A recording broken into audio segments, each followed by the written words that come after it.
We're in Italy. We're near the end of our season. Our top five face off with some Italian inspired challenges. We opened up with a quickfire. This one definitely was not my favorite quickfire of the year. You know, we had the five contestants each represent one region from Italy, and to determine which region they got, they just arbitrarily ran towards five stations and just started cooking. It seemed a little silly to me, like, why not, have a little more thought go into that so we can see why our chefs chose each region instead just a mad sprint and madly just start cooking. Felt a little weird, and I think you could have got a little more in depth and learned a little bit more about each of the different regions and what they had to offer if a little bit more thought and desire had gone into that choice. But anyways, just our quick fire, so we're not going to lose any sleep over it. This was one that I thought it was very clear who was going to win even from before they announced what they were cooking. This seemed like Kevin had this one in the bag from the moment that he said, "I have traveled to this region. I know what is good to eat from here." So there was just him with the polenta. Seemed like the runaway winner. There was some misses, some hits from this, but overall, it's definitely a subpar quickfire as far as this season goes. So let's move on to our elimination challenge. So our chefs were challenged to make a dish that highlighted the white truffle.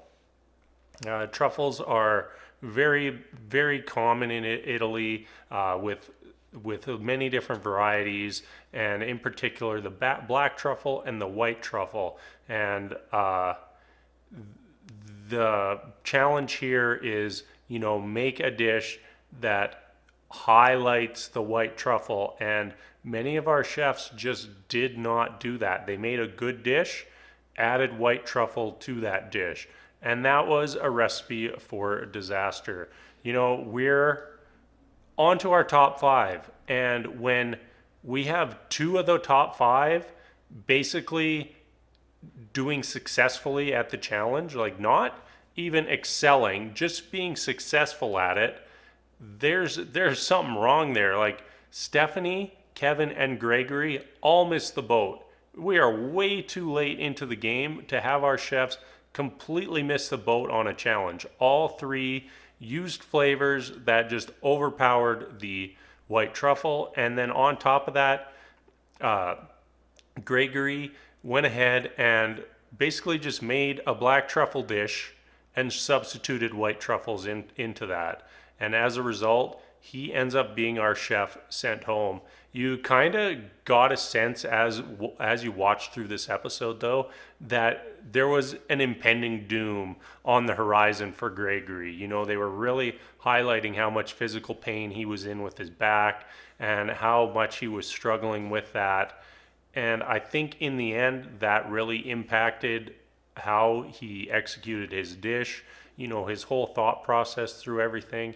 He wasn't thinking white truffle. He was thinking, I know this dish that has a truffle in it, I'm just going to do it.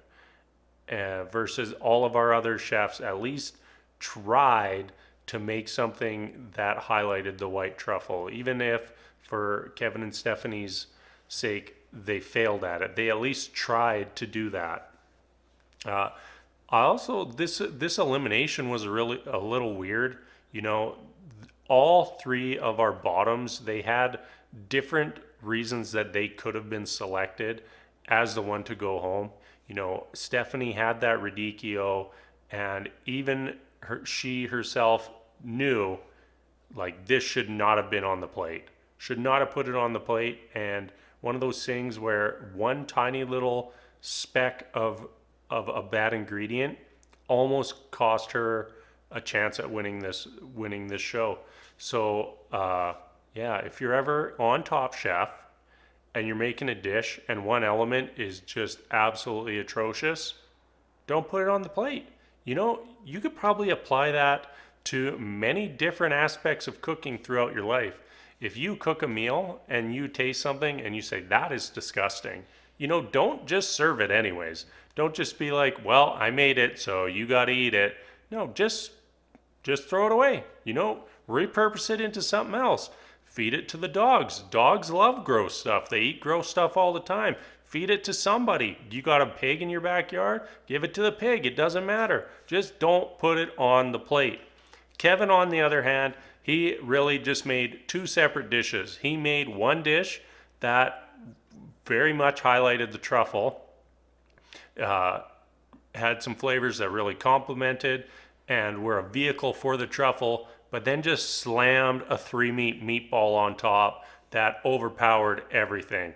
So I think it would have been very easy for either Kevin or Stephanie to have gone home. So let's move on to our winners.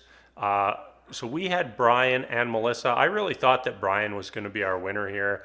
You know, they had one big negative towards Melissa's plate, but really didn't seem to have any negatives towards Brian's. So I just thought, you know, that must mean Brian's going to win. But Melissa really did something inventive, whereas Brian, he went with something some of our judges described as a very traditional, two very traditional things to pair with white truffle, which was veal and potato. And I think that his lack of risk taking here is ultimately what prevented him from being our winner. Melissa, on the other hand, really went with a dish that I'm willing to say no one has ever made before, and possibly no one has ever even thought of before. And that is what resulted in her win. I think that's 2 in a row for Melissa now.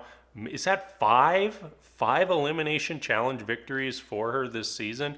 You know, it's some number up there. She has been phenomenal all season long, and Melissa will be the chef that I will be rooting for in the finale.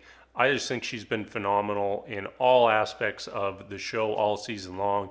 You know, was very rare for her to be in the bottom half of our chefs, and much more typical for her to be right at the top. So yeah, we're down to our final 4. I'm not sure if next week's our finale or we have another week after that, but this is going to be very interesting. Also, before I end this video, I just want to say I thought it was very good of Top Chef, in particular Tom, for addressing COVID and what has happened in Italy.